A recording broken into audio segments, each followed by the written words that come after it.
गौतम बुद्ध ने कहा था कि एक खुखार जंगली जानवर की तुलना में एक कपटी और दुष्ट मित्र से ज्यादा डरना चाहिए, क्योंकि जानवर तो सिर्फ आपके शरीर को नुकसान पहुंचाता है, लेकिन एक कपटी और धोखेबाज मित्र आपकी बुद्धि को नुकसान पहुंचाता है। एक बुरा मित्र ही आपको ऐसी दशा मिला सकता है जहां आपको लगने लगे कि ये दुनिया बहुत बुरी है, अब यहाँ जीकर भी क्या फायदा है।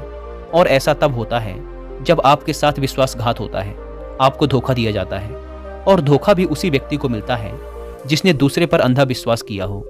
कभी भी हम किसी पर एकदम से भरोसा नहीं करते, भरोसा धीरे धीरे बढ़ता है, लेकिन एक समय आने के बाद यह भरोसा इतना मजबूत हो जाता है कि हम उस व्यक्ति के लिए अपने आंख, कान और दिमाग सब बंद कर लेते हैं। और फिर ऐसी स्थिति में ही हमारा सबसे विश्वास पात्र व्यक्ति हमें इतना बड़ा धोखा दे देता है कि हमारा दुनिया पर से भरोसा उठ जाता है और हम हर किसी को सबकी नज़र से देखने लगते हैं। असल में देखा जाए तो ये दुनिया धोखे पर ही चल रही है। हम अपनी जिंदगी में कभी ना कभी, कहीं ना कहीं, किसी न किसी को धोखा देते ही रहते हैं, और दूसरे लोग भी हमें धोखा दिए जा रहे हैं। दूसरे धोखा दे तो बात समझ भी आती है, लेकिन हम तो वर्षों से खुद को ही धोखा देते आ रहे हैं। हम स्वयं को ऐसी ऐसी बातें समझा देते हैं जिससे हमें सच्चाई का सामना न करना पड़े और हम झूठी दुनिया में ही खोए रहें। धोखा या विश्वासघात दो धारी तलवार की तरह होता है।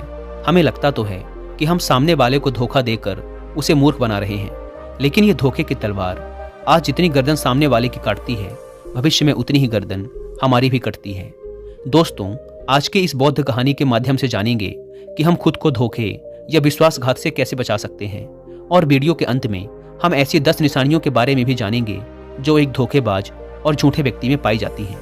एक युवा व्यक्ति बहुत ही क्रोधित अवस्था में पहाड़ी की चोटी से कूदकर आत्महत्या करने जा रहा था। जैसे ही वह पहाड़ी के शिखर पर पहुंचा, वह जोर से चिल्लाया, यह दुनिया इतनी बुरी क्यों है?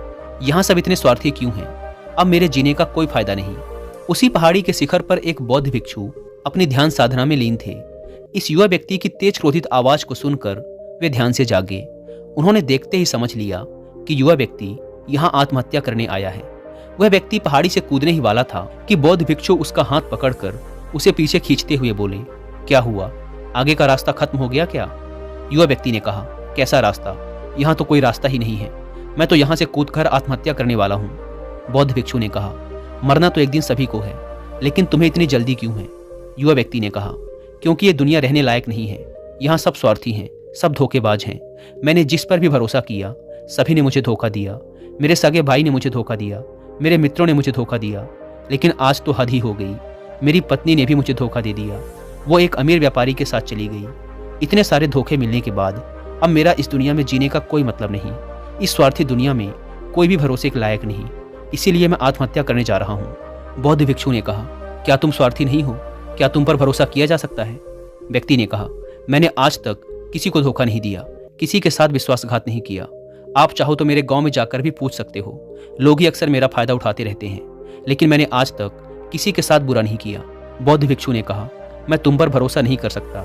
तुम्हें मुझे ये सिद्ध करके दिखाना पड़ेगा कि तुम एक स्वार्थी व्यक्ति नहीं हो। व्यक्ति ने पूछा, ये सिद्ध करने के लिए मुझे क्या करना पड़ेगा? भिक्षु ने कहा, तुम्हें अगले 1 साल तक मेरे साथ मेरे आश्रम में रहना पड़ेगा। तब जाकर मैं जान पाऊंगा कि तुम एक ईमानदार व्यक्ति हो या फिर तुम भी दूसरों की ही तरह स्वार्थी और धोखेबाज हो। व्यक्ति ने कहा, ठीक है, मैं आपके साथ आपके आश्रम में 1 साल तक रहूंगा और खुद को सिद्ध करके दिखाऊंगा। बौद्ध भिक्षु उस युवा व्यक्ति को अपने साथ अपने आश्रम में ले आए और उसे अपना शिष्य बना लिया। अगले दिन सुबह होते ही बौद्ध भिक्षु ने उस नए शिष्य को अपने पास बुलाया और कहा, मुझे तुम पर भरोसा तो नहीं है, लेकिन फिर भी तुम जाओ और भिक्षा मांग कर लाओ। तब तक मैं तुम्हारे दूसरे गुरु भाइयों को शिक्षा देता हूँ। उस युवा शिष्य ने गुरु को प्रणाम किया और भिक्षा मांगने के लिए चल पड़ा। उसने आज से पहले कभी भिक्षा नहीं मांगी थी, इसीलिए उसे भिक्षा मांगने में बड़ी तकलीफ हो रही थी। उसके मुंह से भिक्षा के लिए शब्द नहीं निकल रहे थे। उसका अहंकार उसे भिक्षा मांगने से रोक रहा था, लेकिन उसके अंदर एक अहंकार और उमड़ रहा था, गुरु को गलत सिद्ध करने का अहंकार। इसलिए उसने भिक्षा मांगी और उस भिक्षा को लेकर वापस गुरु के पास पहुंचा। उसके हाथ में भिक्षा देखकर गुरु ने कहा, तुम कुछ तो भरोसे के लायक हो। मुझे लगा था कि तुम भिक्षा नहीं मांग पाओगे, लेकिन तुमने मुझे गलत सिद्ध कर दिया। आओ मेरे साथ मेरी कुटिया में चलते हैं, वहां मैं तुम्हें कुछ दिखाना चाहता हूँ। गुरु उस शिष्य को अपने साथ अपनी कुटिया में ले गए। वहां कुटिया में ऊपर एक मटकी लटक रही थी। गुरु ने मटकी की ओर इशारा करते हुए कहा, उस मटकी को देख रहे हो? उसमें जहर रखा हुआ है, और जहर भी ऐसा है कि अगर किसी को दे दो तो व्यक्ति बड़े आराम से मर सकता है और किसी को पता भी नहीं चलेगा। कि उसकी मौत कैसे हुई। युवा शिष्य ने कहा, लेकिन गुरुदेव, आप ऐसा मुझे क्यों बता रहे हैं? बौद्ध भिक्षु ने कहा, मैं बस तुम्हें सावधान कर रहा हूँ कि कभी इसे गलती से खा मत लेना। कुछ दिनों बाद गुरु अपने शिष्यों के साथ एक जंगल से गुजर रहे थे। तभी कुछ जंगली लुटेरों ने अचानक उन पर हमला कर दिया। सभी शिष्य अपनी अपनी जान बचाकर इधर उधर भागने लगे, लेकिन ज्यादा उम्र होने की वजह से गुरु नहीं भाग पा रहे थे। यह बात उस युवा शिष्य ने अनुभव की और वह बहादुरी का प्रदर्शन करते हुए अपने गुरु को डाकुओं से बचाकर आश्रम तक सुरक्षित ले आया। आश्रम पहुंचकर गुरु ने उस शिष्य की सभी के सामने बहुत प्रशंसा की और कहा, तुम सभी लोगों से अच्छा तो मेरा यह नया शिष्य है, जिसने अपनी जान पर खेलकर मेरी जान बचाई और मुझे सुरक्षित यहाँ तक ले आया। आज से मुझे इस पर पूरा भरोसा है। उस दिन के बाद से हर सुबह जब भी गुरु उस शिष्य से मिलते तो उससे एक बात जरूर कहते, मुझे तुम पर पूरा भरोसा है। धीरे धीरे गुरु का उस शिष्य पर भरोसा बढ़ता चला गया और वह इतना बढ़ गया कि गुरु ने एक दिन शिष्य को अपने पास बुलाया और कहा, मेरा कोई पुत्र नहीं है, लेकिन तुम मेरे पुत्र जैसे ही हो। अब मेरी उम्र हो चुकी है, मैं बूढ़ा हो गया हूँ, इसीलिए मैं चाहता हूँ कि मेरी मृत्यु के बाद इस आश्रम की बागडोर तुम अपने हाथों में ले लो। शिष्य ने कहा, गुरुदेव, अगर आपकी यही इच्छा है तो मैं आपकी खुशी के लिए ये जिम्मेदारी भी उठाऊंगा। इतना कहकर शिष्य वहां से चला गया। कुछ दिनों बाद गुरु बीमार पड़ गए तो उन्होंने आश्रम के सभी शिष्यों को बुलाकर यह घोषणा कर दी कि मेरे बाद इस आश्रम का संचालन ये युवा शिष्य करेगा। धीरे धीरे दिन बीतने लगे और उस युवा शिष्य के मन की बेचैनी बढ़ने लगी। वो जल्द से जल्द आश्रम को अपने कब्जे में लेना चाहता था। वो हर सुबह गुरु के पास जाकर यही देखता कि गुरु के स्वास्थ्य में कोई प्रभाव पड़ा या नहीं, लेकिन गुरु का स्वास्थ्य तो दिन प्रतिदिन अच्छा होता जा रहा था। अब तो उसके सब्र का बाण भी टूटने लगा। उसके रातों की नींद चली गई। वह हर समय यही सोचता रहता कि कैसे गुरु को रास्ते से हटाया जाए और किसी को पता भी न चले। कभी वह सोचता कि गुरु को नदी में धक्का दे देता हूँ, लेकिन अगले ही पल उसे ख्याल आया कि गुरु तो अच्छे तैराक हैं, वो तैरकर बाहर आ जाएंगे। फिर कभी सोचता कि गुरु को गला दबाकर मार देता हूँ, सब जानते हैं कि मैं गुरु का भरोसेमंद हूँ, इसलिए मुझ पर किसी को शक भी नहीं होगा। लेकिन फिर वह सोचता कि अगर थोड़ी सी भी चूक हुई तो इससे बात बिगड़ भी सकती है। मुझे कोई ऐसा तरीका ढूंढना होगा जिसमें गुरु की मौत भी हो जाए और सभी को यही लगे कि यह एक स्वाभाविक मृत्यु थी और भगवान को यही मंजूर था। एक दिन वह युवा शिष्य गुरु के पास उनकी कुटिया में बैठा हुआ था। तभी उसकी नजर ऊपर लटक रही मटकी पर पड़ी। उसे याद आया कि गुरु ने कहा था इसमें जहर है, और जहर भी ऐसा है जिसका किसी को पता नहीं चलता। उसने सोचा कि यही सही रहेगा, ये जहर गुरु को दे देता हूँ और किसी को पता भी नहीं चलेगा कि उनकी मृत्यु कैसे हुई। फिर पूरे आश्रम पर सिर्फ मेरा नियंत्रण होगा। अगले दिन उसने चुपके से गुरु की कुटिया से वो जहर चुरा लिया और उसे गुरु के खाने में मिला दिया। गुरु ने वह खाना खा लिया और रात में सोने चले गए। लेकिन जब सुबह हुई तो पूरा आश्रम जागा, पर गुरु नहीं जागे। शिष्यों ने गुरु की कुटिया में जाकर देखा तो पता चला कि गुरु की तो मृत्यु हो गई है। जब यह बात उस युवा शिष्य को पता चली तो वह अंदर ही अंदर बहुत खुश हो गया और आश्रम को अपने नियंत्रण में लेने का काम शुरू कर दिया। उसी आश्रम में गुरु का एक सबसे पुराना शिष्य भी था। वह चुपचाप यह सारी घटना देख रहा था। वह अपनी कुटिया में गया और वहां से एक औषधि ले आया और वह औषधि गुरु को पिला दी।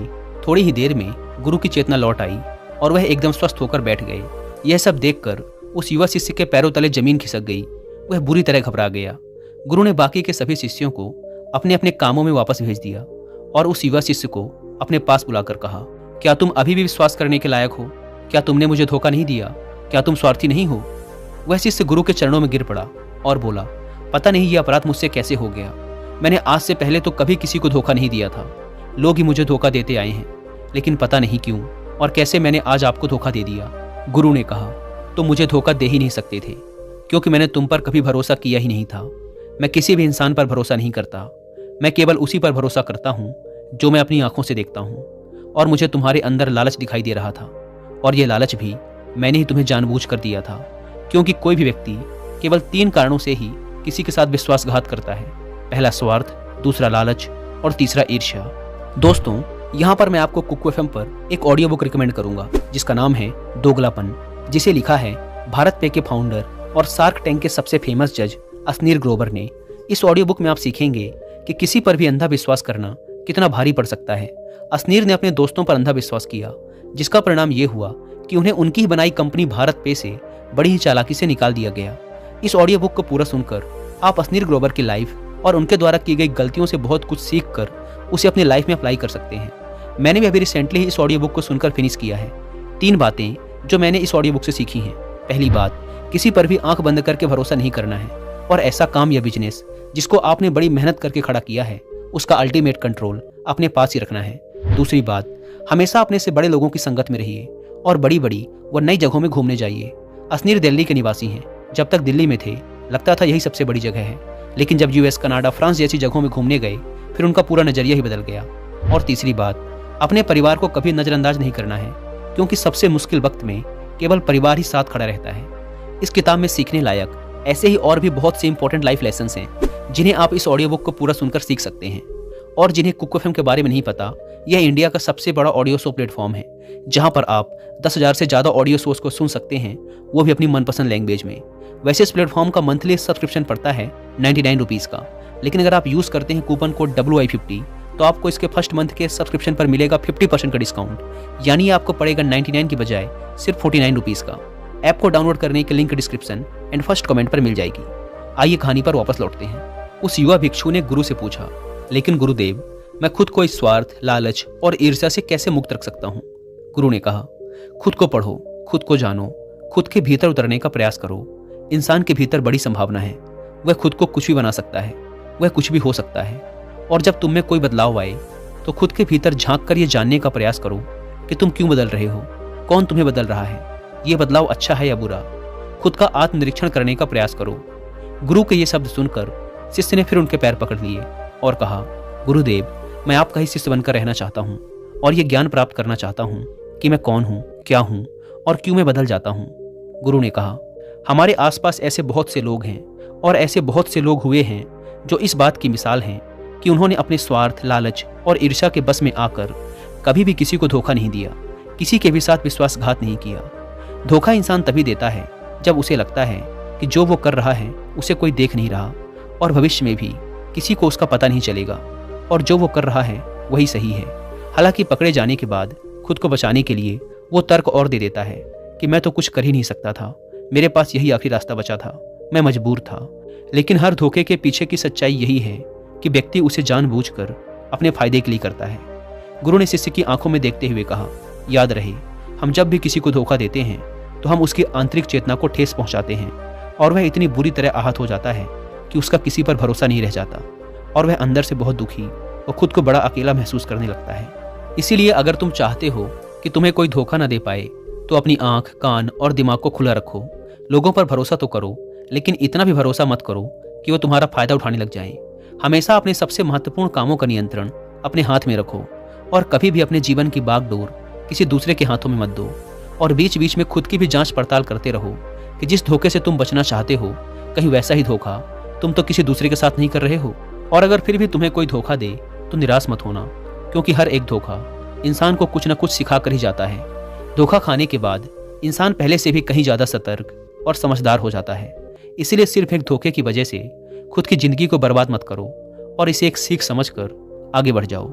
गुरु ने कहा, ये 10 निशानियां हैं एक धोखेबाज इंसान की, एक चालाक इंसान की, जो तुम्हें धोखा दे सकता है, तुम्हारे मन की शांति तक छीन सकता है और तुम्हें निराशा के गहरे सागर में डुबोकर तुम्हारी जिंदगी तक खत्म कर सकता है। पहली निशानी, जो इंसान धोखेबाज होगा, झूठा होगा, वो तुमसे सब कुछ छुपाएगा।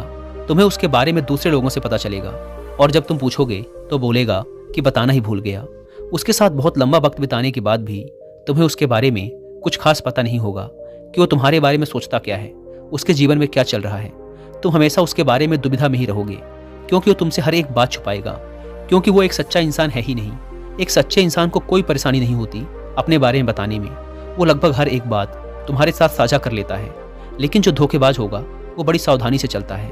तो ये बात हमें गौर करनी चाहिए कि जिस इंसान के साथ हम रिश्ते में हैं, जिसे हम अपनी जिंदगी सौंपने वाले हैं, जिसके साथ हम प्रेम का, विश्वास का सौदा करने वाले हैं, क्या वो अपनी पूरी जिंदगी हमारे साथ एक खुली किताब की तरह साझा करता है या नहीं, या वो हमसे चीजें छुपाता है।